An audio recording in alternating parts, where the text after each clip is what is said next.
नमस्कार. मी गजानन पाटील. IBC मराठीमध्ये तुमचं पुन्हा एका वेगळ्या विषयासंदर्भात स्वागत. आज विषय असणार आहे आपला बिहार निवडणुकीसंदर्भातला. म्हणजे गेल्या वर्षभरापूर्वी महाराष्ट्र विधानसभा निवडणूक झाली.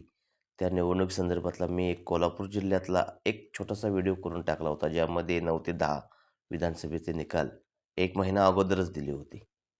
त्याच्या अगोदरसुद्धा लोकसभेच्या इलेक्शनमध्ये सुप्रियाताईंचे जे चुलत बंधू आहेत सतीश पवार यांनासुद्धा मी सुप्रियाताई कुठल्या मतदारसंघातून लीड घेतील आणि भाजपची जी गणितं आहेत की 32 पार ते कशा पद्धतीने जाऊ शकणार नाहीत, असा एक मेसेज 10 मेला मी सुप्रियाताईंना दिला होता. त्यांनी सुद्धा तो फॉरवर्ड केला, ॲक्सेप्ट केला नाही. त्यांनी तो विचारात घेतला, पण त्याच्या संदर्भात त्यांनी तो अंमलात आणला नाही. आणि आज देखील जनस्वराज पक्षाचे जे सर्वेसर्वा आहेत बिहारचे, प्रशांत किशोर यांच्या संदर्भात सुद्धा आपण त्यांना एक 15-20 दिवसापूर्वी कॉल केला होता. त्या संदर्भात त्यांचे जे प्रदेशाध्यक्ष आहेत त्यांच्याशी बोलणं झालं होतं, त्यांच्याशी बोलणं झालं होतं. पण त्यांचा जो काय बोलणं झाल्यानंतर जो काही विषय आमचा झाला त्या संदर्भात असं जाणवून आलं की प्रशांत किशोरांची जी पार्टी आहे, पॉलिटिकल पार्टी, ती कुठं तर बिहारच्या संपूर्ण परिवर्तनाला किंवा राजकीय वारशाला किंवा तिथल्या विकासासंदर्भातल्या मुद्द्याला सोडून ते इलेक्शन लढवत आहेत. म्हणजे ज्या पद्धतीने त्यांचा दारूचा मुद्दा असेल किंवा ज्या पद्धतीने त्यांचे बेरोजगारीचा प्रश्न असेल, म्हणजे जे बेरोजगार आहेत, जे इतर भारतातल्या राज्यामध्ये जाऊन काम करतात, त्यांना इकडे कशा पद्धतीनं डेव्हलपमेंट करायचं, अशा विविध विषयावरती त्यांनी संपूर्णपणे रान तर बिहारमध्ये उठवलं.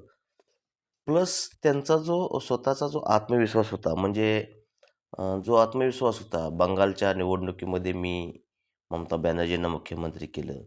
आंध्र प्रदेशच्या इलेक्शनमध्ये मी वाय-एस-आर जगनमोहन रेड्डी यांना मुख्यमंत्री केलं.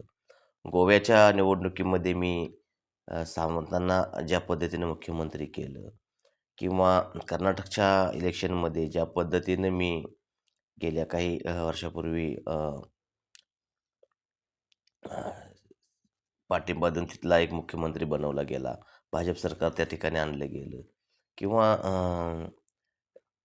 त्यांची जी रणनीतिकार जी आहे, ती रणनीतिकार त्यांना ह्या ठिकाणी का लाभली नाही? का त्यांचा जो आत्मविश्वास, तर ते मी त्यांना प्रशांत किशोरांना ह्या व्हिडिओच्या माध्यमातून सांगण्याचा प्रयत्न करत आहे, की दक्षिणेतील जे राज्य आहेत, दक्षिणेतील राज्यांचा जो काही पॉलिटिकल किंवा जो काही इत्तेवत सर्व्हे आहे, तो त्या मतदारसंघातील आमदाराच्या प्रतिष्ठेवर राहतो.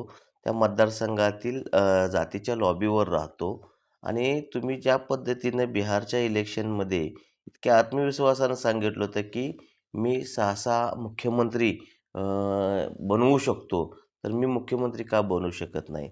मग आम्हाला किंवा आम्हाची जे सारख्या जे काही लोकं आहेत, जे काही आज YouTube चॅनलवरती जे काही वेगवेगळ्या न्यूज फीड करत आहेत, पॉलिटिकल फीड देत आहेत, ॲग्रीकल्चर फीड देत आहेत किंवा राजकीय फीड देत आहेत. या सर्व लोकांना तुमचा रणनीतिकार ह्या ह्या बिहारच्या इलेक्शनाच्या माध्यमातून जाणवून आला आणि तुमचे रणनीतिकार कशा पद्धतीने 2 आकड्याच्या वरती सुद्धा तुमचं जाता आलं नाही, हे सगळं दुर्भाग्य आहे. जर एखादा माणूस मुख्यमंत्री मी बसवू शकतो, असं जर ठाम सांगू शकत असेल, तर त्या भागातील जनतेनं मतदान कुणाला करायचं, हा त्या भागातल्या जनतेचा प्रश्न असतो. ज्या पद्धतीने तुम्ही 4 लोकं निवडून आणली, 4 मुख्यमंत्री निवडून आणलेत, त्या पद्धतीने तुम्हाला स्वतः का निवडून येता आलं नाही? तर तुमची पूर्ण रणनीतिकार जी काही आखली गेली होती, ती तुमची चुकीच्या पद्धतीची होती. सर्वात पहिल्यांदा तुम्ही जे दारूबंदीचा निर्णय होता, तो तुम्ही मोडीत काढायचा प्रयत्न करत होता. 100% मान्य आहे, की दारूबंदी असली तरीसुद्धा दारू विकली जाते. गुटखाबंदी जरी असली तरी गुटखा विकला जातो. कारण ह्यावर जी सिस्टीम काम करते, तीच सिस्टीम पूर्ण भ्रष्टाचारी आहे. त्यामुळे तिथल्या नेत्यांना किंवा नागरिकांना किंवा तिथल्या विक्रेत्यांना त्रास देऊन उपयोगाचा नाही आहे. तुमचा पहिला मुद्दा तिथेच चुकला गेला होता. दुसरा मुद्दा तुमचा होता, की जे काही बेरोजगार बिहारमधले बाहेरच्या राज्यात जाऊन जेव्हा काम करतात, त्या सर्व बेरोजगारांना इकडं आणून शिफ्टिंग करून ह्या सगळ्या काल्पनिक गोष्टी तुम्ही एका वर्षात ह्या पूर्ण करणार होता का? हे सगळे मिल, कारखाने, हे उद्योग तुम्ही उभा करणार होता का? आज तमिळनाडूसारख्या एका राज्याने, कोईम्बतूरसारख्या एका सिटीमध्ये अब्ज रुपयाची इन्व्हेस्टमेंट करून कारखाने उभा केलेले आहेत. ते तुम्ही डायरेक्ट शिफ्टिंग तुमच्या भागात तुम्ही केले असते का?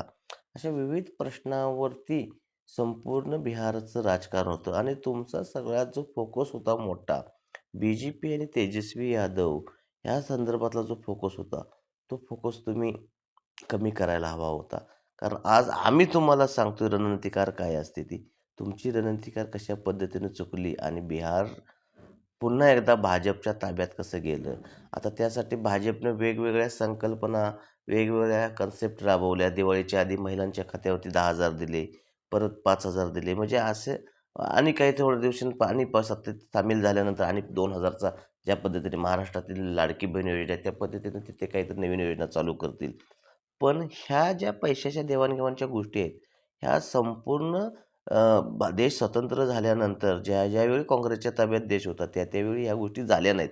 कारण काँग्रेसनं आज अखेरपासून काय केलं, ते काँग्रेसनं जी माणसं मोठी केली, ती माणसं फक्त त्या गावातीलच मोठी राहिली. जनता त्या ठिकाणी सामान्यच राहिली.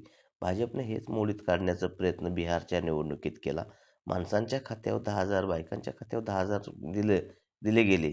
याचाच अर्थ बायकांना त्या 10,000चा आज अखेरपत्र कुणी ज्या बिहार अत्यंत दुर्लभ असं राज्य असणाऱ्या घटकामध्ये बिहारला जर ₹10,000 अचानक येत असतील महिलांच्या खात्यावरती, तर महिलांची मानसिकता बिघडणं निश्चितच स्वाभाविक होतं आणि या स्वाभाविकपणामुळेच बिहारमध्ये भाजप आणि जे-डी-यूचे एकहाती सत्ता त्या ठिकाणी आली आहे. मी पुन्हा एकदा प्रशांत किशोरांना सांगत आहे, की जी तुम्ही काय रणनीतिकार इतर राज्यात आखली गेली, ती रणनीतिकार तुमची नव्हती, ती तिथल्या जनतेची होती आणि जनतेने तुम्हाला दिलेला हा एक संदेश आहे, की रणनीतिकार कोण नसतो. जनता हीच रणनीतिकार असते. जनतेने एखाद्या व्यक्तीच्या विरोधात ठरवलं, तर ते निश्चितच सगळ्यात मोठं काम या ठिकाणी करते. नमस्कार.